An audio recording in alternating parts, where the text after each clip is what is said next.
When it comes to downloadable content, all things are not created equal. DLC can run the gamut, from utterly fantastic and amazing like the Blood and Wine DLC for The Witcher 3, or soulless money grabs like in the case of Oblivion's Horse Armor DLC. 18 years later and Elder Scrolls fans are still salty about that one. Whether you love it as a means of getting more content for the games you love, or hate it as a business practice that encourages game studios to release incomplete games and sell the missing pieces separately, the simple fact is that DLC has long since proven it's here to stay. With Fallout 4 having 6 major DLCs released, it can be difficult to determine which ones are worth adding to your gameplay experience and which ones to leave behind. So having already reviewed Far Harbor and Nuka World, I figured I'd take a stab at the last remaining story-focused DLC, Automatron, to determine if it's any good. Before you go Actually, yes, I get that there is a story to the Vault-Tec Workshop DLC, but the story isn't the main focus for that one, and just look at the name. As with the previous videos, I will be using the Gray's Is It Good score to rank this DLC. 4 key categories: storyline, explorable area, new item usefulness, and expansion to gameplay mechanics will be rated on a scale of 1 to 5, leaving a final possible score of 20 points. And there will be spoilers for the main story, you have been warned.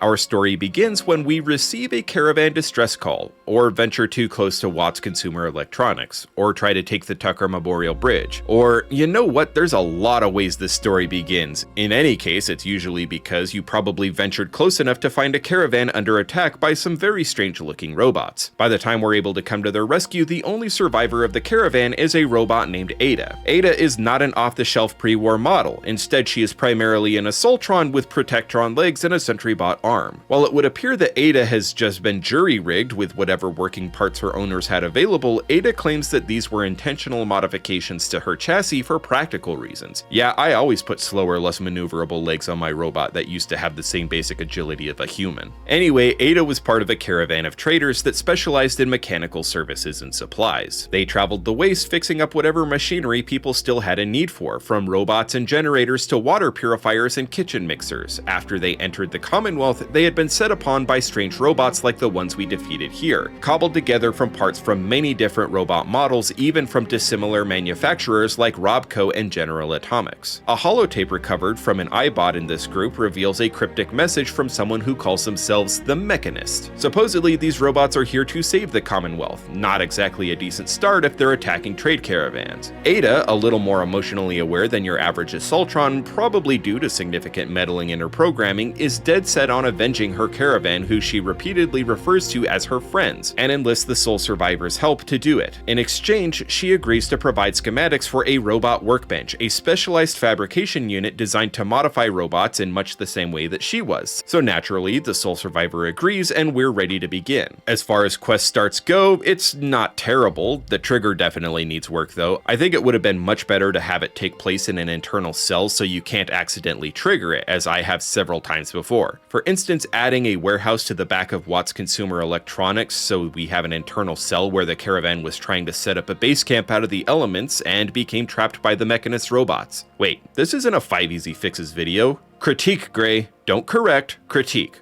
Okay, fine. Now, it's not like you can't ignore the battle between Ada and the Scrapbots. As a companion character, and being essential to the Automatron storyline, Ada obviously can't die, so you can just run off in another direction and the fight will be decided in a few in-game days. Seriously, these robots can't hit jack. But it just feels weird to come back after the battle has long since been decided and have Ada greet you like you just came to her aid and destroyed the robots yourself. Alright, we have to track down the Mechanists, so we have to start making moves against their mechanical minions. So we make for a manufacturing center for General Atomics, where some Scrapbots had been spotted a few days before the caravan was attacked. You can take Ada or leave her somewhere, but she'll voice her displeasure if you don't bring her along, and with her Protectron legs, she's slow, clunky, and obnoxiously loud. However, you're free to build a robot workbench and upgrade her a bit. At this point in the DLC, your modification objects are limited, but at least you can bolt on a Mr. Handy booster, which makes her much more endurable to bring along. When you enter the General Atomics factory, you fight your way through a whole bunch of Scrapbots and have have the option to go through a series of logic puzzles meant to test the problem-solving skills of Mr. Handies and Miss Nannies rolling off the assembly line. There's not much point to it, especially in late gameplay since the reward is just a few fusion cores, but it's an interesting glimpse into how these robots were tested before they shipped out. Once you reach the boss chamber, you come face to face with an interesting addition. Eagle-eyed players of earlier Fallout games would probably recognize this as a heavily modified RoboBrain, a robot that before this DLC was never encountered in the Commonwealth but was somewhat common in military facilities elsewhere in the American wastes. Anyway, this is a somewhat tough fight, unless you're me playing on the lowest difficulty setting. But we defeat the bot and discover it has some sort of radar beacon installed which is used to track the robot's progress and can be used to discover the Mechanist's location. Yippee! But naturally, Technobabble solution requires layman-friendly explanation, and this DLC would be too short if we could just go right to the end, so we have to install the beacon in Ada, and we currently can only use it to track more robots with the beacon. But if we get another beacon, we can track the Mechanist. Okay, if we were trying to triangulate the Mechanist location, that would make sense why you need multiple radar beacons, but since all of the beacons are being installed in a single robot that can only occupy one point in space, triangulation is sort of impossible here. So instead, the explanation given here is something to do with decryption needing multiple signals, which, I mean, encryption is definitely a weak spot in my tech knowledge. It requires gross mathematics to truly grasp, but something tells me this explanation would make zero sense whatsoever, even to an expert in the field of cryptography. It's pretty much just insert reason for fetch quest number 2. Fetch quest number 2 is just robots traveling around the Commonwealth killing people, so it's always going to take place in a different location since the robots are literally roaming the Commonwealth. You can't just fast travel to them because they've already moved on by the time you reach a location. It kinda helps ignore the fact that this is a simple search and destroy mission a small group of robots need killed somewhere.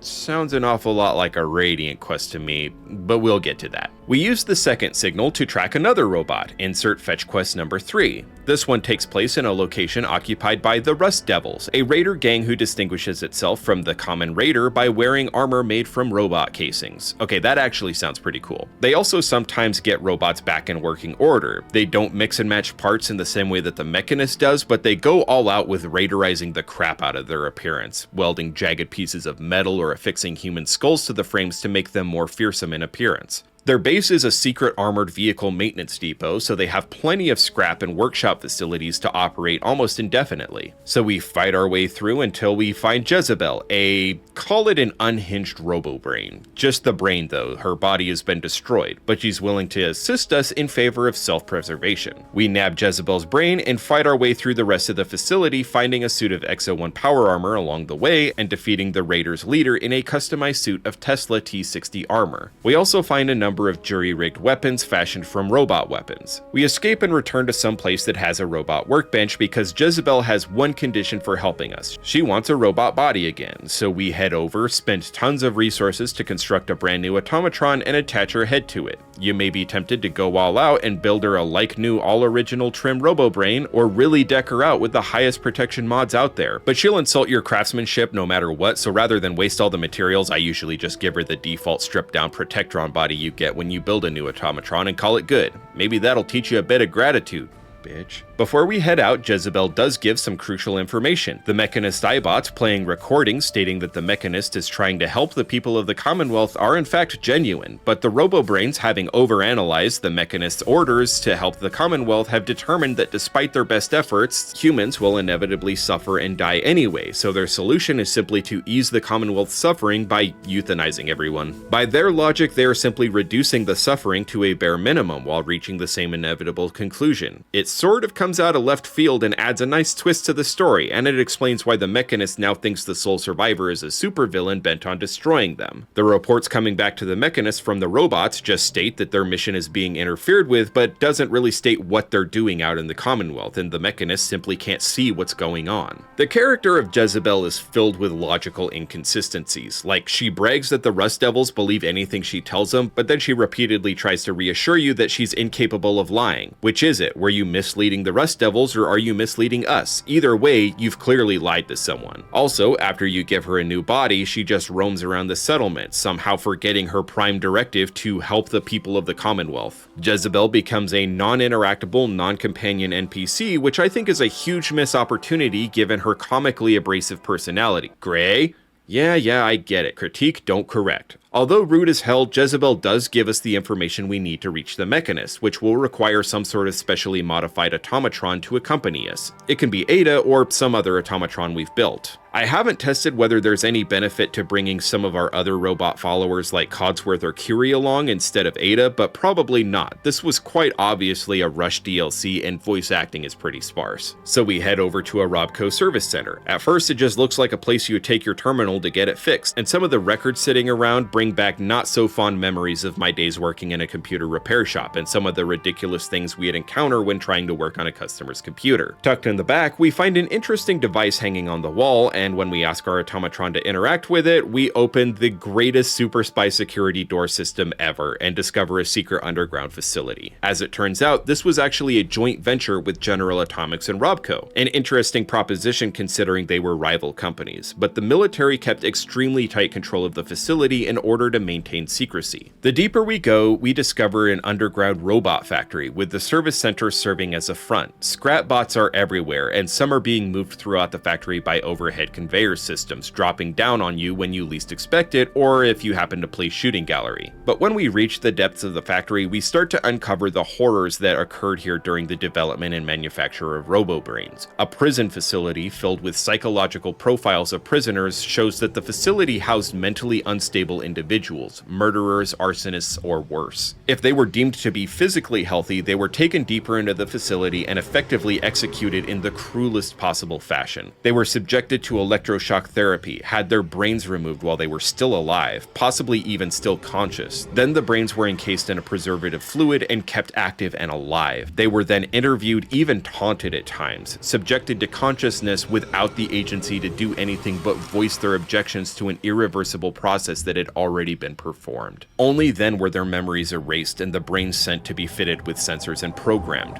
Meanwhile, their bodies had already been sent for incineration. This grotesque mistreatment of the criminally insane is made worse by the facility's automation. The carts that retrieved prisoners from the cell block and moved them throughout the harvesting and testing facility and moved harvested brains to the manufacturing line are all operated by the program's earliest victims. In a sick twist of fate, murderers and torturers were not only allowed to continue assisting the torture and mass murder of others, but were even forced to do so after effectively being tortured and executed themselves. The use of brains from the psychologically unstable explains the ability for RoboBrain's logic to stray so far from the socially acceptable and for their callousness towards human life. Okay, this is a huge gut punch and some of the best storytelling we've seen from Bethesda in a long time. The logic of getting us to this point is shaky at the best of times, but damn if this sort of evil and ends justify the means mentality doesn't suit the Enclave perfectly. Our own little Mariposa right here in the Commonwealth. So we reach the final chamber. The Mechanist spouts some superhero nonsense. If you were a weirdo who wore the Silver Shroud outfit, you can spout some superhero nonsense back. A nice touch. And then you go through a final boss fight as the room fills with scrap bots from all over, dropped from conveyors overhead, lifted from elevators, emerging from charging pods. It's chaotic and difficult to plan around. And even on the easiest difficulty settings, it's easy to get swarmed and overwhelmed. But the facility runs out of power, and it's clear that the Mechanist has exhausted their stock of combat-ready robots when the final ones that are sent against us are missing pieces, unarmored, and unarmed. The Mechanist can finally be convinced to talk this out, during which time we can either approach them understandingly and calmly explain that their robots are terrorizing the Commonwealth, or we can be an ass and just kill them. If you take the Paragon route, the Mechanist can give you a final twist by revealing the Mechanist, who we assumed was a man up to this point, especially those of us that played Fallout 3 and have already experienced this character before, is actually a woman named Isabel. She's socially awkward, not well-spoken, kind of a tech nerd, sort of the exact stereotype we'd expect from someone who dresses up like a superhero. She found this factory, and after discovering that it could be restarted, decided to use this chance to make the world a better place by unleashing a legion of robots whose entire goal was to protect the common man, essentially trying to succeed where the Minutemen had failed. She knew the horrors that had been inflicted on the victims of the RoboBrain project, and that RoboBrains had a reputation for being unstable at times. But with so many of the brains still sitting in storage, still being intact, those victims would have died for nothing if they were allowed to rot away underground. It was a calculated risk that unfortunately just didn't pan out. She surrenders, gives you the Mechanist's armor for good measure, and agrees to shut down the facility for good, but there are always more robots she unleashed. Yay, Radiant quests that look identical to fetch quest number 2. See, I told you we'd come back to it. Ada is satisfied that the Mechanist has been stopped, though she's conflicted with how the Mechanist was dealt with regardless of how you end it. She wanted vengeance for her friend's death, but the Mechanist, though ultimately responsible, had the best of intentions and never really wished harm against anyone. You unlock the final boss fight chamber of the Mechanist lair as a settlement site, and that's Automatron. So let's get to ranking the storyline. I'd say everything prior to the final act is shaky at best. As I stated, the initial trigger for the questline could use some work. The second main quest is quite simply a Radiant search and destroy mission, which is really cheap, but the Mechanist lair is fun to navigate through, the lore is sufficiently Fallout level horror show, and though the end, in typical Bethesda fashion, flows directly from congratulating you on a job well done to foisting Radiant quests upon you, I'd say it does an okay job of tying a bow on the story as a whole. But there's also this weird thing where if you want extra background from Isabel, you have to repeatedly strike up a conversation with her, she'll answer your question and then walk away without continuing the conversation, which actually makes a ton of sense now that I think about it, being that she's socially awkward and probably not very good at knowing the appropriate time to cut off a conversation. But still, it's annoying and easy to miss out on some important background info if you don't have the patience or persistence to keep engaging with her. Overall, I'll rank the storyline as a 2 points out of 5. It's quite apparent that they had a clear vision of the final setting and how they wanted the story to end, but just didn't know how to get there. If you're enjoying the video so far, I would really appreciate it if you could flip that like bit from a 0 to a 1. Viewer engagement is the primary metric I use to determine the sort of content that provides the most value to you, a random person on the internet who has the power to determine if I can afford to keep my gaming/work PC running smoothly this month. Please, thank you, and now on with the video.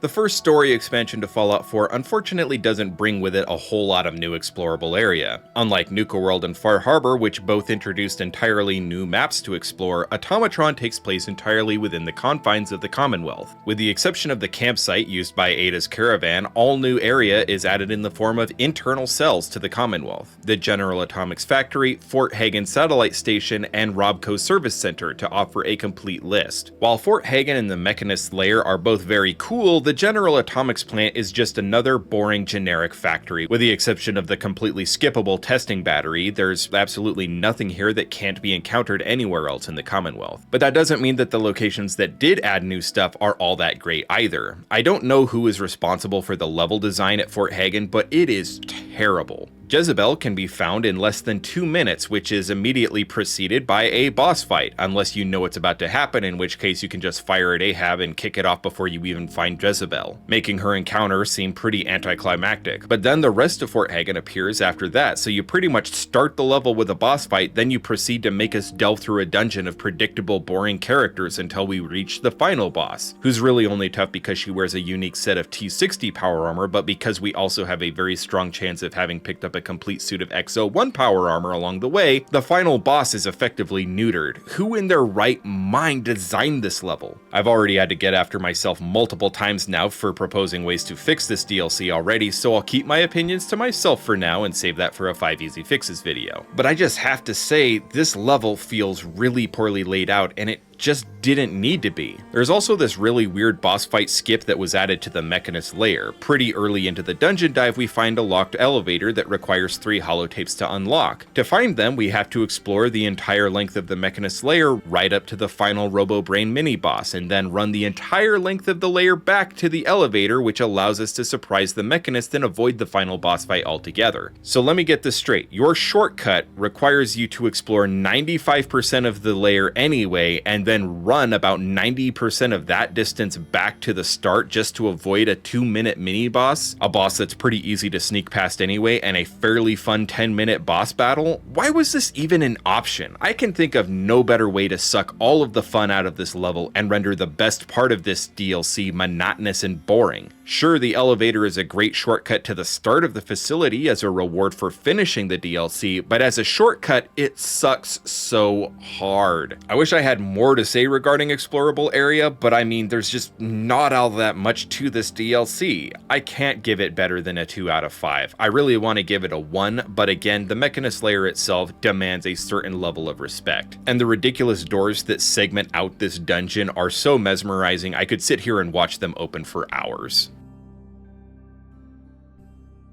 This is also going to be a fairly short list. Disregarding the robot workbench and automatrons, which I'm reserving for expansion to gameplay mechanics, this DLC doesn't add a lot of new objects to the game. The Rust Devil armor, I mean, if you're looking for a raidery aesthetic and you don't have the Nuka World DLC, I guess it's good, but higher level combat armors are way better if you're still playing nothing but the base game, and if you have Far Harbor, there's far better armor available in that DLC. It's actually a pretty weapons light DLC as well, with only the Tesla rifle, salvaged Assaultron head, Mr. Handy Blade, and Assaultron blade added, and they are all unique and super meh. Never once have I felt the need to use any of these. By the time you reach level 15, which allows you to start the DLC, there are just much better weapons available. Not as unique, granted, but better damage. There is the addition of the Robot Repair Kit, which is basically a stim pack for robots, which I will say makes playing with Codsworth and Curie so much more bearable, but otherwise just tend to sit in my inventory because the right perk selection makes playing solo so much better long term anyway. New object usefulness, it's getting a 1 out of 5. I'm not even sorry about it. Expansion to gameplay mechanics is also a mixed bag. It's definitely Automatron's strong suit though. Of course, the biggest expansion is the Robot Workbench that not only lets you modify existing robots, but lets you construct new ones and name them. You can cobble together your own fleet of junk bots, create brand new off-the-shelf models, or mod the crap out of what you already have. I love Codsworth and Curie as companion characters, but Mr. Handies and Miss Nannies are about as durable as wet tissue paper in a fight. So usually my first step as soon as I have the chance is to convert Codsworth, Curie, and yes, Ada into full Assaultrons for speed, maneuverability, and that devastating head laser. Then kit them out with the industrial armor packs so that they can take a hit or two without dropping to the floor. The ability to build as many new Automatrons as resources allow can be pretty cool for Minutemen builds as armies of devastating robots begin patrolling the Commonwealth's arteries as provisioners. But with that said, the only new settlement location added is the Mechanist layer, and I've already written 2 videos about why it sucks so much. A lot of people like to use it as a provisioner hub since it's almost never attacked, and logically a robot factory is the perfect place to unleash an army of robots. But I'll reiterate, the workshop menu is restricted at this location, so you have no access to food. Simply no crops can be built here. There's apparently a pile of dirt on an upper platform where you can put a water pump, but if you make the mistake of scrapping it, you also lose the ability to produce water, which is pointless without food anyway. And you might chime in, but you can place garden plots. Those allow you to plant crops and place water pumps, but garden plots also can't be used at this location either. They simply do not exist in the workshop menu at this location. They're restricted. It's just a terrible workshop location in pretty much every way. The only thing that can occupy it are robots. Also, since I can't think of a better place to put this gripe, the loading screens in the Commonwealth get completely hijacked by this DLC. The loading screens in games like Skyrim and Fallout 4 sort of serve double duty of explaining some in-game mechanics or doling out lore a single factoid at a time. Each story DLC adds additional load screens to the game, but they only appear when you're interacting with that DLC, so you have to travel to Far Harbor to see the Far Harbor load screens or Nuka World to see the Nuka World load screens. But since Automatron only takes place in the Commonwealth, the vast majority of load screens are now either the Robot Repair Kit, the Rust Devils, or the Robo Brain. It takes a fun, engaging approach to an otherwise tedious reality of playing video games and makes it exactly what it is, a tedious reality of playing Fallout 4. Expansion to gameplay mechanics, I'll be nice and give it a 3 points out of 5, but you could make a case for a lot lower. Even though I'm quite certain you've been keeping score at home, I'll go ahead and summarize. Automatron earns 2 points for storyline, 2 points for explorable area, 1 point for object usefulness, and 3 points for expansion to gameplay mechanics. Leaving Automatron with a Grays is a good score of 8 points out of 20. A solid F paper, minus 5 points to Gryffindor. Now, it's not all bad. There are definite benefits to including Automatron in your Fallout 4 installation package, but those benefits are just outweighed by the amount of useless junk that accompanies it, the less than enjoyable path to get to the good bits, and just overall rushed feeling you get from the entire experience. I don't know if development of Automatron had already begun before the official release of Fallout 4, or if the team that developed it was working on the base game all the way up to release, but with Automatron releasing just 4 months after the base game, it does seem to suggest that this DLC was a rushed and hectic mess of a project from day one. I'm quite certain that if given just a bit more time to properly plan out the story and level design, Automatron could have shined in much the same way that Nuka World and Far Harbor did. I am a bit curious if you think I was too harsh on Automatron, or even if you think I was too kind in my ranking. Leave your thoughts in the comments and I'll read them as soon as I'm done converting Codsworth into a Nightmare Amalgamation Sentrybot RoboBrain Assaultron to help him deal with those Fallout stains in my linoleum once and for all. Until next time, stay safe, and we'll see you right here next time at Gray Gaming.